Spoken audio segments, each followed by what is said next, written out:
തൃശൂർ ജില്ലയിൽ ഏറ്റവും കൂടുതൽ വിദ്യാർത്ഥികൾ പഠിക്കുന്ന Erumapetty government higher secondary school ഗ്രൗണ്ടിന്റെ നവീകരണ പ്രവർത്തനങ്ങൾ ഇഴഞ്ഞു നീങ്ങുന്നു.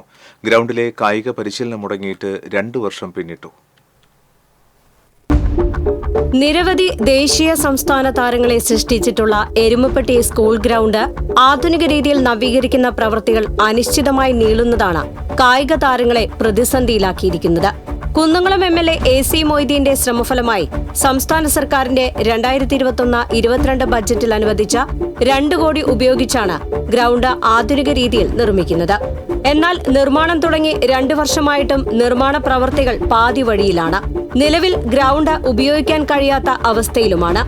സ്കൂളിലെയും പ്രദേശത്തെയും കായിക താരങ്ങളും വിദ്യാർത്ഥികളും 2 വർഷമായി പരിശീലനത്തിന് വേണ്ടി കിലോമീറ്ററുകൾ ദൂരെയുള്ള മറ്റ് ഗ്രൗണ്ടുകളെയാണ് ആശ്രയിക്കുന്നത്. ഞാൻ ഉൾപ്പെടെ നിരവധി കായിക താരങ്ങളെ ദേശീയ തലത്തിലും സംസ്ഥാന തലത്തിലും വളർത്തിക്കൊണ്ടുവന്ന ഗ്രൗണ്ടാണ് എരുമപ്പെട്ടി സ്കൂൾ ഗ്രൗണ്ട്. വളരെ ദൂരെ നിന്നും ഏറെ കുട്ടികളാണ് സ്പോർട്സിൽ വളരാനായി നമ്മുടെ സ്കൂളിൽ വന്ന് ചേരുന്നത്. പക്ഷേ ഞങ്ങളുടെ എല്ലാവരുടെയും പരിശീലനം 2 വർഷത്തോളമായി മുടങ്ങിക്കിടക്കുകയാണ്. നമ്മുടെ സ്കൂളിലെ കായിക താരങ്ങളെല്ലാം മറ്റു ഗ്രൗണ്ടുകളെ ആശ്രയിക്കേണ്ട അവസ്ഥയാണുള്ളത്. അത് ഇവിടുത്തെ കുട്ടികൾക്ക് വളരെ ബുദ്ധിമുട്ടുണ്ടാക്കുന്ന ഒരു കാര്യമാണ്.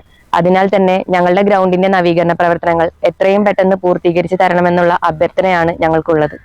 AC മൊയ്തീൻ MLA അടുത്തിടെ കുന്നംകുളത്ത് വിവിധ വകുപ്പ് അധികൃതരുടെ യോഗം വിളിച്ച് നിർമ്മാണ പ്രവർത്തനം വേഗത്തിലാക്കണമെന്ന നിർദ്ദേശം നൽകിയിരുന്നു. എന്നാൽ നിർമ്മാണം ഇപ്പോഴും തടസ്സപ്പെട്ട നിലയിലാണ്. 300 കായിക താരങ്ങൾ എല്ലാ ദിവസവും പരിശീലനം ചെയ്തുകൊണ്ടിരുന്ന ഒരു ഗ്രൗണ്ടാണ്. 2 വർഷമായിട്ട് ആർക്കും ഇതിൽ പരിശീലനം ചെയ്യാൻ കഴിയുന്നില്ല. വിദ്യാർത്ഥികള് മങ്ങാടും കുന്നംകുളമൊക്കെ പോയിട്ടാണ് ഇപ്പോൾ പരിശീലനം നടത്തുന്നത്. അവർക്ക് 7 മണി കഴിഞ്ഞാൽ സീറ്റ് കിട്ടാത്ത അവസ്ഥ, ബസ്സുകാരായിട്ടുള്ള ബഹളങ്ങള്, വിഷയങ്ങള്, അങ്ങനെ നിരന്തരം പ്രശ്നങ്ങളാണ് ഈ ഗ്രൗണ്ട് ഇല്ലാത്തത് മൂലം വിദ്യാർത്ഥികൾ അനുഭവിച്ചുകൊണ്ടിരിക്കുന്നത്. സംസ്ഥാന സ്പോർട്സ് കൗൺസിൽ ഫൗണ്ടേഷനാണ് നിർമ്മാണ ചുമതല. കഴിഞ്ഞ ഒക്ടോബറിൽ നിർമ്മാണം പൂർത്തീകരിക്കുമെന്ന കരാറുകാരൻ ഉറപ്പു നൽകിയിരുന്നുവെങ്കിലും ഇത് പാലിക്കാൻ കരാറുകാരൻ തയ്യാറായിട്ടില്ല. കരാറുകാരന്റെ അനാസ്ഥ മൂലം സ്കൂളിലെ 300ഓളം വരുന്ന കായിക വിദ്യാർത്ഥികളുടെ പരിശീലനം അനിശ്ചിതത്വത്തിലായിരിക്കുകയാണ്.